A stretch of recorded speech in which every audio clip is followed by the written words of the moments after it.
Alright guys, today I'll be reviewing Storm Runner at Hershey Park. This is the Intimate Accelerator here. It's a great ride, but left me a little underwhelmed when I went back just a couple weeks ago, so I'll explain all that in this review. Basically, the first time I rode this was all the way back in 2017. I thought it was great, but I didn't think it was quite as good as Dragster or King Ka.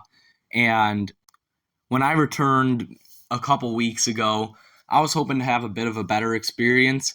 So I was pretty disappointed to not have this as my new favorite accelerator, but that's okay. I'll get into all the pros of this ride right now. So the layout's going to start off with a great hydraulic launch. Again, definitely not as good as Dragster or King Ka's, but it's still fun. Of course, you have that "now get ready, here we go" right before it. That Dakota should definitely be the voice of, but anyway. After that, you're going to hit a top hat. The top hat's definitely fun. You get ejector over it. I rode in the back row, by the way. So, yeah, the ejector is pretty good, but it's nothing too crazy. Like, I'd say it's on par with, that final hill on Fahrenheit in terms of strength.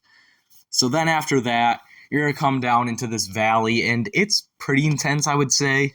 It's got a bit of positive G's. I definitely don't think it's as intense as the Norwegian loop on Fahrenheit, but it's definitely fun still. Then you're going to head over and do the mole snake loop, cobra loop. I don't know. It was like the mole snake loop is what Taylor Bybee said it was in his parody. But yeah, I think it's called the cobra loop. It's such a dumb name. There's so many elements named after snakes now, including another one right after, but it basically is an Immelman. I really didn't see any difference between the Cobra loop or the mole snake loop or whatever it is and the Immelman. It's basically the same thing, but it's still a fun element. It's got a bit of force to it, but nothing crazy. But then you head into the veteran version, and this is the flying snake dive. I didn't really get a pop of airtime coming into this, but maybe you need to be in the front row for that. I don't know, probably. But then you're going to head through the inversion part of it. The initial Heartline roll, it doesn't really have much hang time, but it does dish out some good laterals, I will say. And those laterals are really sustained throughout the entire element. And diving back down is when they're the craziest.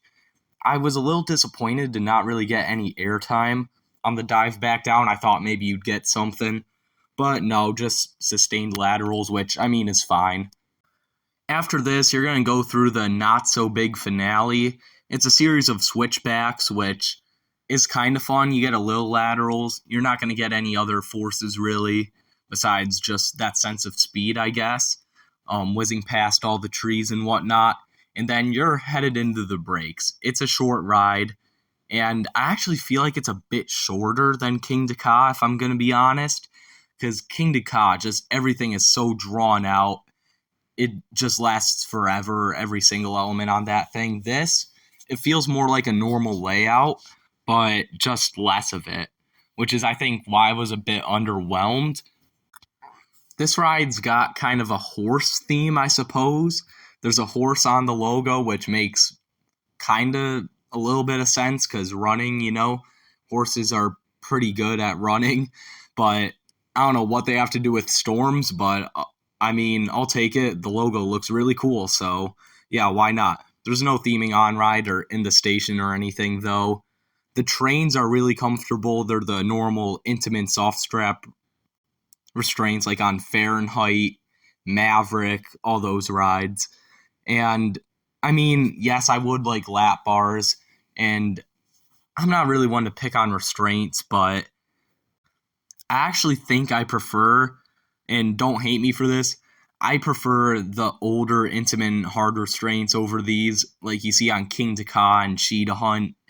I think they're a lot more exposed, and I don't really get neck banging or whatever on it, so honestly, I know it's a weird opinion, but I would have preferred if they kept those restraints, but that's probably just me. Now for another thing that kind of annoys me and pretty much everyone else out there is the operations. If you've been to Hershey Park this season, you know the operations on this thing are terrible. And it's really only for Storm Runner, The rest of the park actually does a good job with operations, but I think it's mainly because of the one train. You know, these trains don't really hold that many people. So the fact that it only has one train in it, and it has a dual loading station, so they could use that to have more trains, but they obviously don't, which really sucks because I only waited 10 minutes, but that being said, there were only two groups in front of me, so it really shouldn't take that long for only loading in two groups in front of me. So that's kind of sad. That's why you got to get here early. Me personally, I would go to Comet and Super Duper Looper first, then hit this thing, but I definitely see why some people would want to hit this first. Definitely don't save it for middle of the day or anything like that because the line is going to be terrible. So my overall feelings for this thing are, again, I'm kind of torn. I like it, but I feel like I like it about as much as I did last time, which is kind of underwhelming.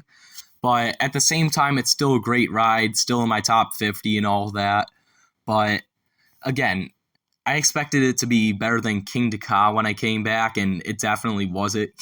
King Dakar is definitely my favorite accelerator still. I think kind of this thing's issue is it's in between a ride like King Dakar or Dragster and a ride that has a more complete layout because none of the elements are quite as punchy as on King Dakar, but also it doesn't have enough elements to really compensate for that. Like it only has a couple extra elements compared to King Dakar. So it's in a weird position. I definitely still like it again. And for its final score, I'm going to give it an 888 out of 1,000. So an upper 8 out of 10. That's very good. But I was hoping for potentially a little better. But maybe that's just an expectations thing. I don't know. But let me know what you guys think of Storm Runner down in the comments below. Make sure to like and subscribe, and I'll see you guys next time.